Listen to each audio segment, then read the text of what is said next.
Good evening, ladies and gentlemen, and welcome to Les Brown's Motivational Monday Night Call, your place for motivation and inspiration by world-renowned speaker, author, coach, Mr. Les Brown, featuring Mr. Brown and his platinum speakers. My name is Dr. Stacey N.C. Grant. I'd like to wish you a happy Martin Luther King Jr. Day. I hope you took some time within your day to be of service and to honor the memory of the man, Reverend Dr. Martin Luther King Jr. And I'm so excited that Mr. Brown is live with us tonight as he would like to share some special words with you on this King holiday. Mr. Brown, how are you tonight? I'm better than good and better than most and sometimes even better than that. I know that's right. Let the record show somebody. Well, I am so excited to hear your voice. I'm going to rest mine because I was speaking today and I didn't follow my rule of thumb with my hot water and lemon in my regimen for my voice. So I am grateful that I can be poured into by you once again as I put my phone on mute and give it to you to take it away. Stacey, what is the date today? January the what? It's January the 20th. Stacey, we just got here, and this month is almost gone. I don't even understand. I was scratching my head earlier and said, what the what? Before we blink, yes, it will be February. So I cannot even believe we're at this Monday in January. Full speed ahead, Les. All right. Thank you. I got it. I appreciate you so much. Yes, a happy Dr. Martin Luther King Day.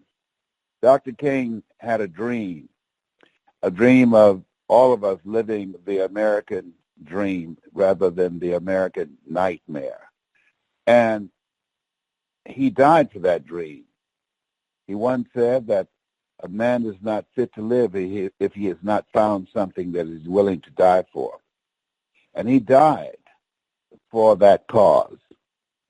And we're living in a time, there are literally people coming out of the woodworks that would like to reverse all of the gains, all of the progress, and all of the things that he died for. And so I want to ask you a question. What is your dream? He had a dream and he died for that dream. And what we know is that a dream comes with a cost. What is your dream? Statistics indicate that over 86% of people don't pursue their dreams because of fear of failure. But a higher percentage never even think about dreaming. I remember attending a movie called The Truman Story. And it was about a guy who was living his life in a bubble, literally. And he was trying to escape where he was. And a question was asked, will he escape? And the response was no. Most people accept the life that they have been given. Majority of people, unfortunately, don't have dreams because most people accept the life that they have been given. They go to school, they graduate, some go to college, graduate, and expect to get a job and work for 40 years and get a gold watch and retire. Those days are gone. What is your dream? The majority of people don't have dreams because they allow their fear of failure to stop them, but there's something else.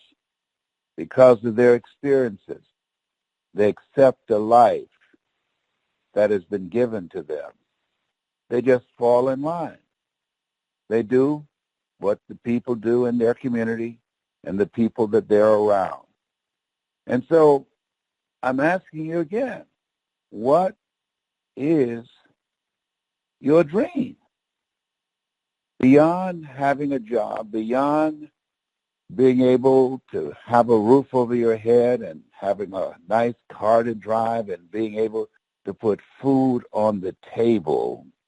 Beyond that, what is your dream? Beyond just surviving. I asked a guy, I was in this seminar that I was conducting, and during the break, a gentleman came up to me and he started talking, and he said, man, he said, I'm so glad to be here. And I asked him, I said, what do you do? And he told me what he did for a living. And then I asked, what's your dream? What are you living to do? And he said, what? I said, deaf people don't ask what. What are you living to do? You heard me. What are you living to do? You told me what you're doing for a living, but what are you living to do? And he thought for a moment, and he said, I don't know. I said, why do you do what you're doing right now? He said, it pays the bills. I said, is that enough for you? And he said, no. I said, I know that answer because that's why you're here. But he couldn't tell me. And I asked him, but if you had a choice, and you do, to do something that resonates with you and get paid for it and give your life a sense of meaning and fulfillment, what will that look like? I know you said you don't know, but going into your imagination, what will that look like? And he said, you know something? He said, I like to help people. I like to help people. In fact, I like to do what you do, but I don't have a story. And I can't speak like you, but I admire what you do. People tell me I have the gift for gab, but I'm not a Les Brown. Well, I said, thank God you're not, because God only made one. You are you. That's all you need to do. All of us are unique, but most people die copies. And so I'm suggesting that there's a reason that you and I met. It's no accident. I was once in your place. When you asked me, what am I living to do? I would have said, I don't know. But pressuring me, Robert Boyd, who asked me that question, I said, I like to help people. I like to make people feel good. I like to motivate and inspire people. And so I'm suggesting to you, when I ask the question, what is your dream? And maybe you're already working on it. Most people are living, as Darren Benzie would say, a misplaced life. Most people don't have a dream.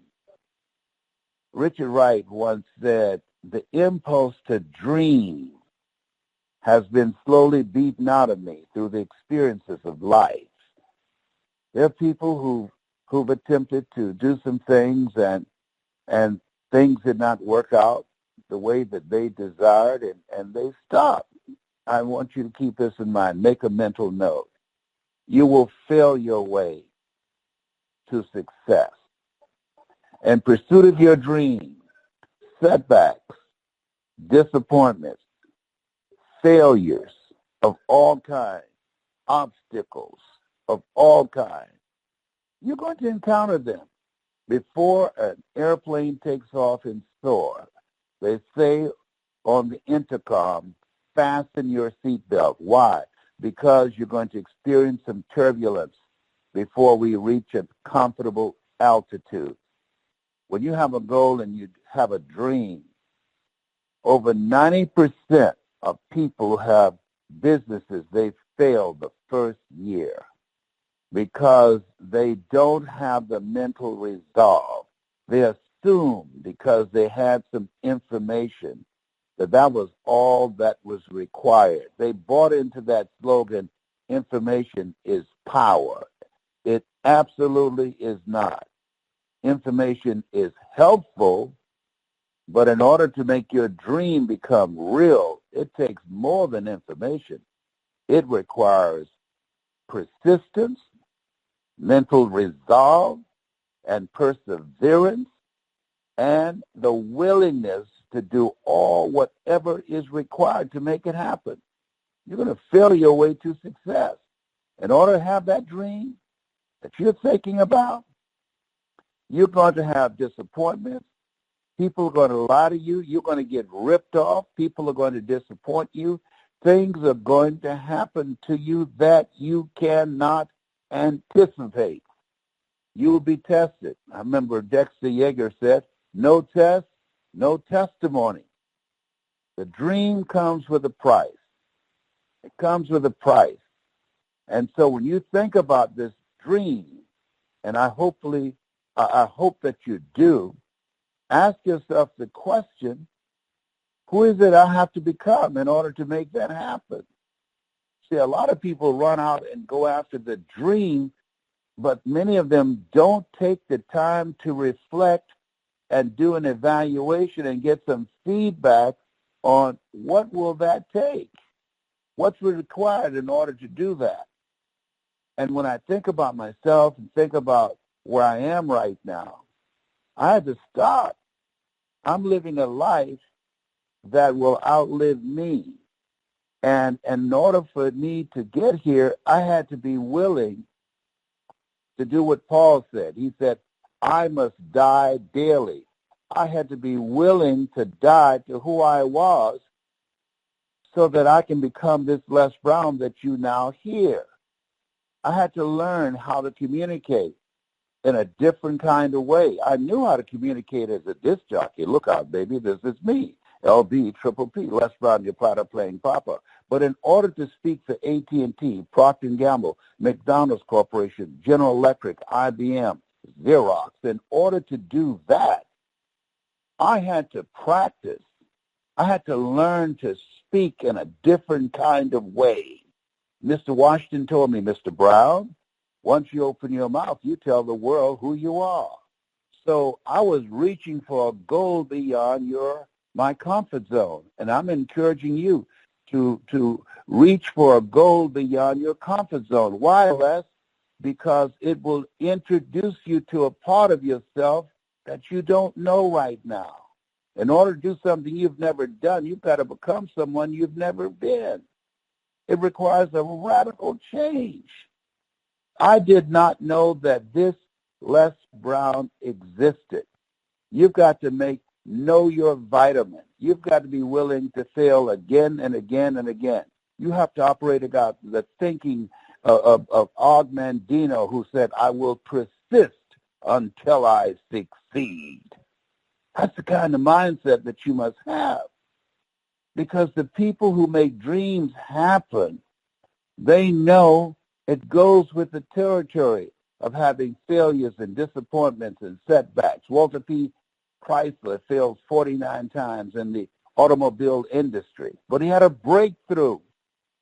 And so the willingness to know that, hey, I can do this, and I'm willing to pay the price. Next thing is, you got to become a risk taker.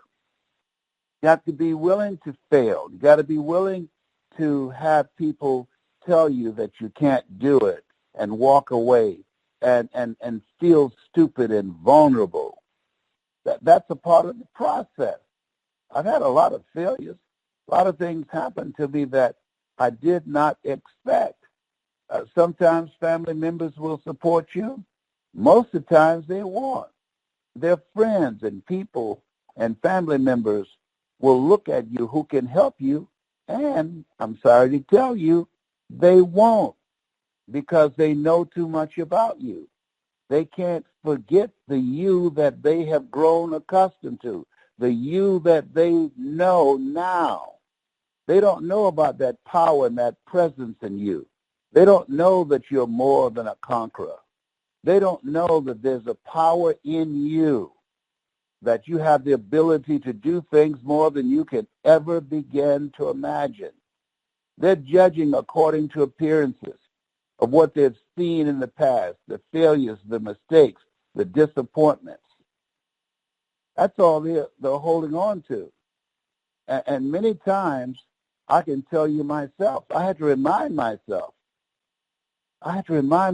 what Mike Williams told me. Brownie, you can do that.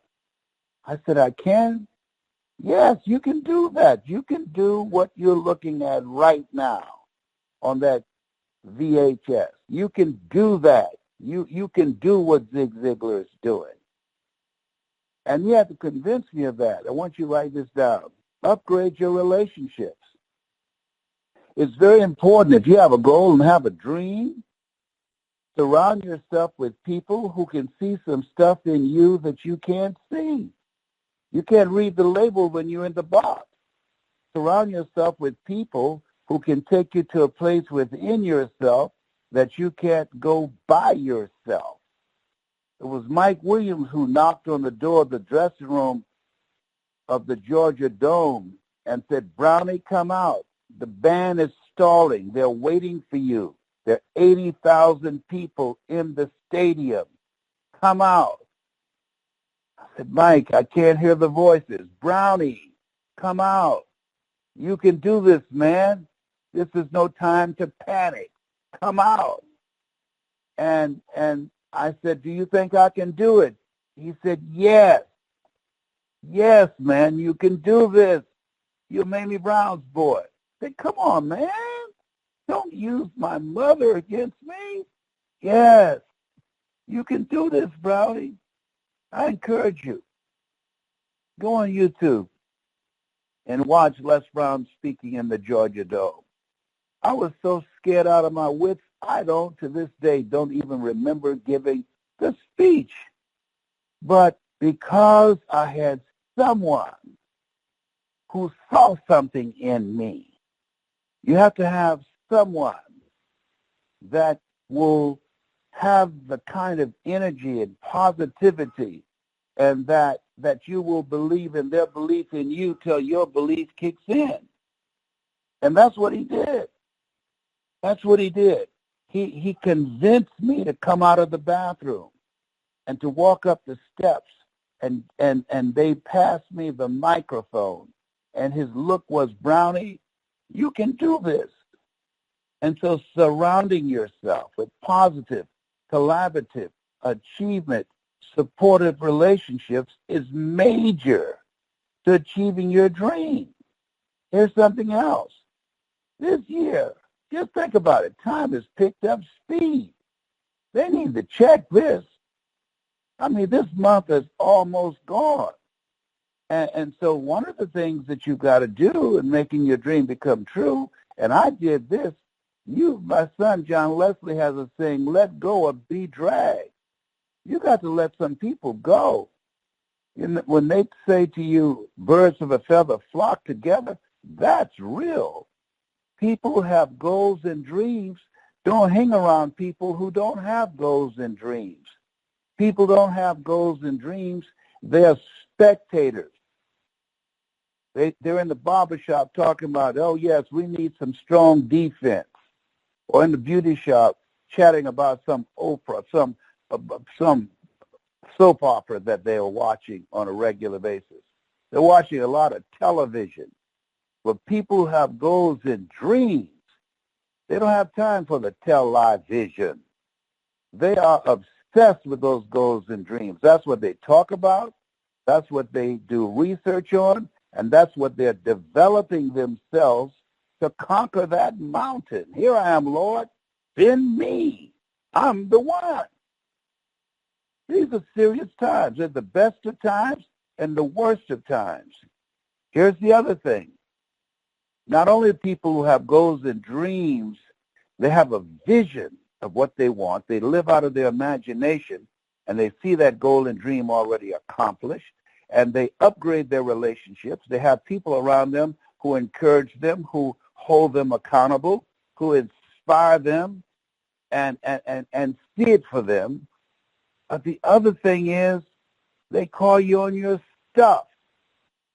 Might call me on my stuff. Brownie, are you flaking out on your dream?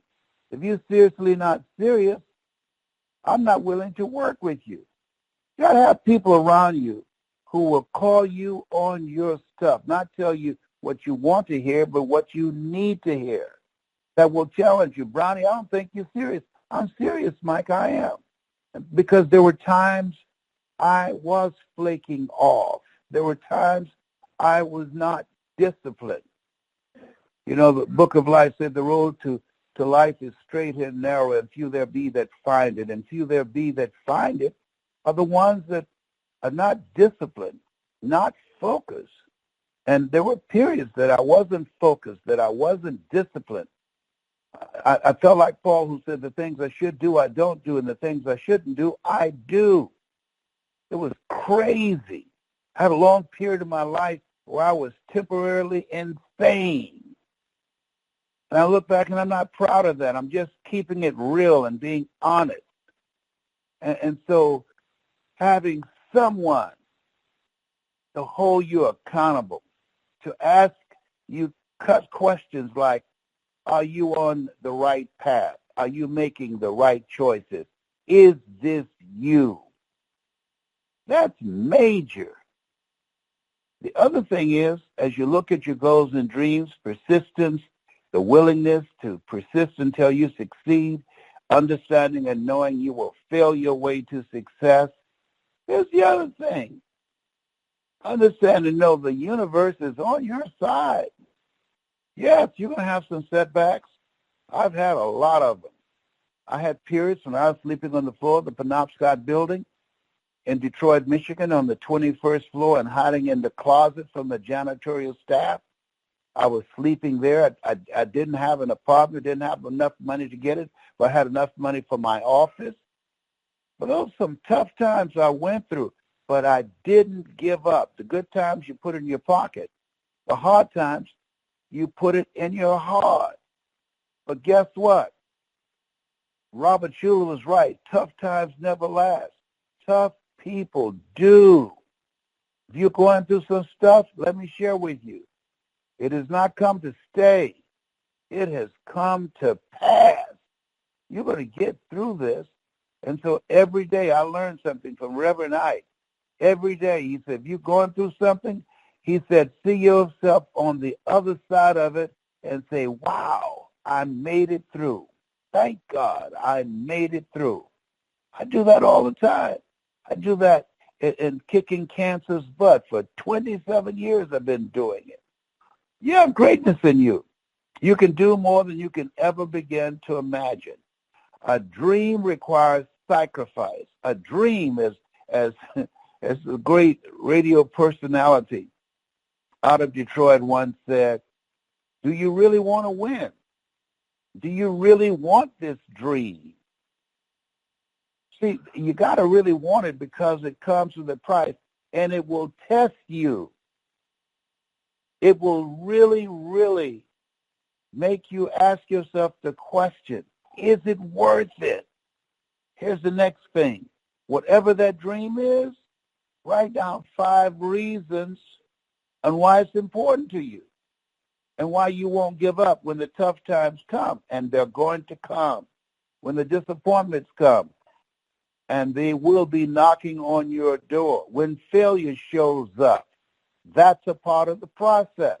What are the reasons that will be your rod and staff to comfort you, to give you strength and encouragement to push through whatever life throws at you? Nietzsche said, if you know the why for living, you can endure almost anyhow. My dream was to take care of my mother, being a foster kid and then adopted, one of 7. And I promised her, anything happen to you, I'm going to take care of you. I'm going to be there for you.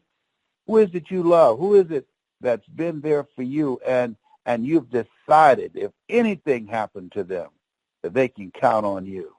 Or what is it that you want to do now? Mine is to get this unwanted weight that I have on me from the medication they're giving me to fight cancer in the body. And I said, hey, I'm not just going to give myself a pass saying, well, this Lupron is a steroid, and so I'm 100 pounds overweight, and, I've done the best that I can. No. Being diabetic, type 2 diabetes, is not acceptable. Sticking myself with these needles, it's not acceptable. The insulin, no. In fact, I want to say hell to the no, but I'm not going to say that. But you have to get to a place within yourself where you draw the line and say, no, I'm not going out like this.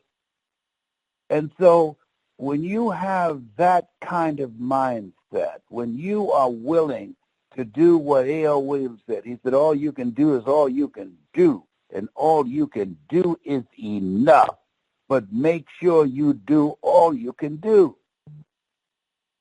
As George Washington Carver would say, do what you can where you are with what you have, and never be satisfied. Dr. King died so that we can live our dreams. That's where we are now. We have access. Right now with a telephone, people talking about the economy and low wages.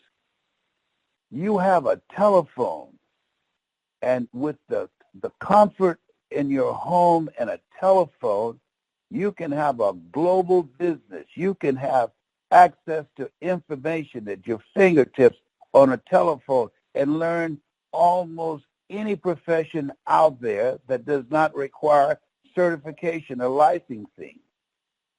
It's a brand new day. We have tools today that we didn't have when Dr. King took the bullet so that we will have the instruments and the opportunities that we have right now. And so, what is your dream? What is it? He had a dream to make the world a better place, to work with kids, to start your own business. You have some talent or some skill that's yours. Now you have ways to monetize that, to promote it, to advertise and market that. That wasn't here when Dr. King was here. Oh, we're living at a time now.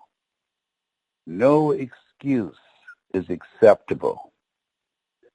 We have a time on our hands now to realize as much as history is being read, it's also being written. Yeah. Make a commitment. I hope your dream is to live a life that will outlive you.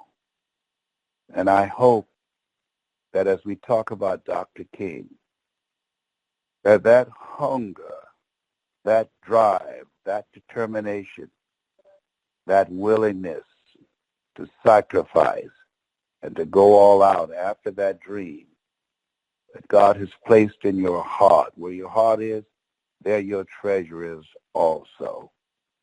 You have the power to live your dream. You have something special. Greater is he that's in you than he that's in the world. You have been chosen to do a greater work. You have greatness in you. That's my story. I'm sticking to it. God bless you. God bless your dream. Stacy? Mr. Brown. I tell you, to live a life that outlives you. What a message tonight. Thank you for sharing that on this special day and reminding us of what is so important for us to continue to live our dreams and to be unapologetic about it and to do it even in spite of all the examples that you gave that can stop you and stretch yourself, and then have some people that'll check you if you decide to chicken out of this thing called life. So thank you for sharing that message. And what we'll do is just for another 2 minutes while you rest your voice, we will open up the line so that those who are listening can share one thing that was a significant takeaway as they reflect on all of what you shared tonight, what they feel they want to go ahead and implement as a result of hearing your message tonight. So stand by, ladies and gentlemen, while Mr. Brown will be hearing. He's just going to rest his voice and just listen to what you have to say tonight, and we appreciate your presence here on this MLK Day, and really work towards what Mr. Brown said, live a life that will outlive you. I can speak for Mr. Brown by saying thank you for keeping him lifted in your thoughts, your light, your love, and your prayers. So enjoy the rest of this MLK Day, family, and we'll be back again by the grace of God for another Motivational Monday Night Call with Mr. Les Brown. This is Dr. Stacey signing off. Have an awesome week.